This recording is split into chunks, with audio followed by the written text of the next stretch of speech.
Hello Aquarius and welcome to Soul Sundays. Aquarius, it's a quick 3-card spread, 3 tarot cards, 1 oracle card for romance, 1 oracle card for your health.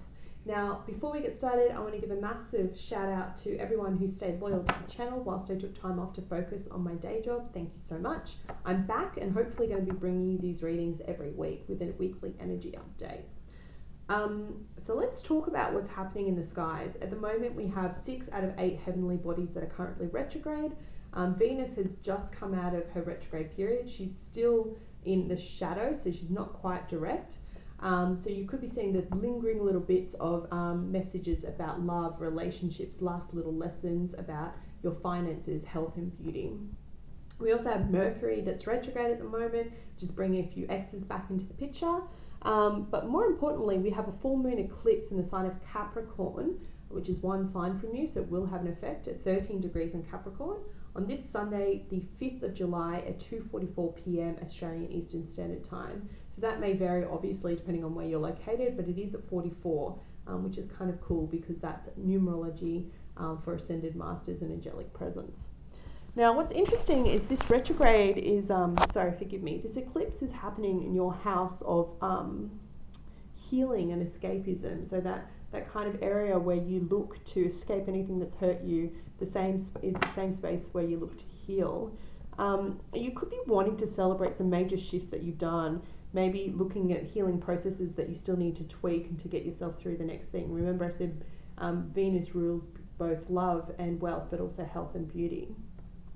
Interestingly, you could be looking at moving or wanting to reground yourself, okay?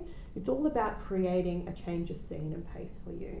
But let's draw some cards, Aquarius, and see what's happening for you. Universe and angels, messages and guides, my higher self, I call upon you now to give a clear and accurate reading for the sign of Aquarius. Please show me what they need to hear, not what they want to hear for their week ahead. Thank you, Spirit. Can I please have 3 cards? What are the most important messages for Aquarius this week?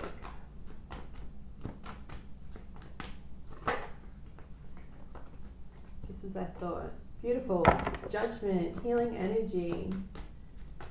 Beautiful. 10 of Cups. Yes. Look at the 10s coming up on the board. Completing that cycle. And 4 of Swords. Needing to take a break. They could also speak about needing to rest, taking a bit of a holiday, a weekend away maybe for some of you. Okay, I'm going to take the top one. 4 of Wands, joy and stability. I don't know what you're doing in your relationships right now, but keep doing it because it is working. Looks like a lot of harmony here. It's beautiful. 4s are all about our foundation, our stability. Hydration. Are you drinking enough water? Pretty straightforward.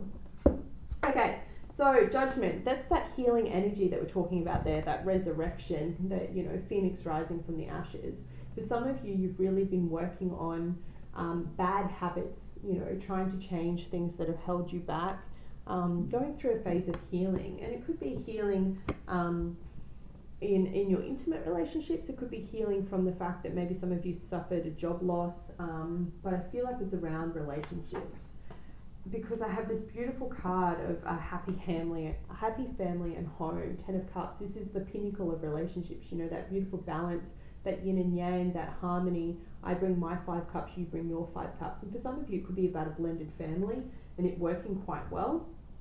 For some of you, it could be being in a committed relationship after being single for quite some time and needing time to heal after another one. And for others of you, you may not be in a relationship or come out of one. You could have just been going through a healing process and now you're ready to date again. What's really interesting is that I don't see this being with work. I see this being with friendships, relationships, family. If it's not romantic in nature, then it's definitely around how you associate with people. And if it's not with friendships, then I see it being with family, like brothers, sisters. It's your intimate relationships, okay? What's interesting is you've got the 4 of Wands here that came out for you, which is all about stability, okay? This is a card representing marriage. So maybe some of you are planning marriage, maybe some of you are now coming out of the COVID thing and looking to get married, but I'll read it for you from the book. It says, happiness, celebration, sharing and renewal. Like a beautiful summer day, this card brings joyful energy. Take a break, step back just for now from any concerns you may have around matters of the heart and spend time in happy pursuits. Find reasons to celebrate with others. Welcome this warm, sunny energy into your life. Allow it to lift your spirits. Remember the law of attraction and high rate of vibration that will attract all that you desire. Rejuvenate your relationships by renewing yourself. That's a big one because this is a card of judgment, of resurrection, of rejuvenation. And like I said, this eclipse is coming through on your health, on your escapism. This card also speaks of a time of sharing and conversation. Lovingly open your heart and mind to people. Share your thoughts and above all, be a good listener. Feel the ebb and flow of energy as you communicate with others. You'll find that this brings increased stability and warmth to your relationships, helping you attract like-minded people into your life. Beautiful energy. Absolutely beautiful. There's so much stability here, and like I said, for some of you it is about leveling up, it is about taking your relationship to that next level. Some of you are committing to other people, some of you look like you proposed, you're engaged, you're about to get married. For others of you, it's just about healing that kind of relationship and relationship with self. And look, the other thing here is about hydration, okay? We're all essentially water. It's important that you keep that up. I've got quite dry mouth in talking to you, and that's not just because I've been reading tarot. I get different physical responses when I connect into energy, and yours is about not actually looking after yourself. Try and choose water-based foods, okay? I know for some of you it's winter and it's cold, but cucumbers, watermelons, things that are highly water-based would be good for you now as well. It'll help you with your appetite too, so that you know, when you're thirsty, we tend to miscommunicate that for being hungry, and so we eat when actually what we need is water. Other than that, look, there's not much else to say. You've done the healing work, you're coming out of it, you're rising up. This eclipse is bringing you good luck and fortune, and it looks beautiful. Absolutely favourite reading this far. I wish you a wonderful week ahead, Aquarius. Take care.